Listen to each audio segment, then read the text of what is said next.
సనాతన ధర్మంలో పూజ చేస్తే అందరూ బాగుండాలని చేస్తారు తప్ప మా ప్రసాదాలు తిన్న వాళ్ళకే పూజ బాగుండాలి, మేమెవరికి ప్రార్థనలు చేస్తామో వాళ్లే బాగుండాలి, మా ప్రసాదాలు తినని వాళ్ళు పాడైపోవాలి, ఇంకోటి ప్రసాదాలు మాకక్కర్లేదు, ఇలాంటి పూజలు సనాతన ధర్మమునందుండవు. అందరూ బాగుండాలని పూజ చేస్తారు. అందుకే లోకా సమస్తా సుఖినో భవంతు, అందరూ బాగుండాలి. ఈశ్వరుణ్ణి వ్యతిరేకించిన వాళ్ళు కూడా బాగుండాలి, వాళ్ళల్లో కూడా మార్పు రావాలని పూజ చేస్తారు. అందుకు 108 నామాలు.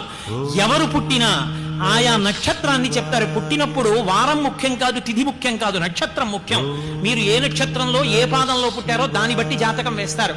జనన మరణముల యందు నక్షత్రం ప్రధానం. 27 నక్షత్రాలు, ఒక్కొక్క నక్షత్రానికి 4 పాదాలు. 27 × 4 108 పాదాలు.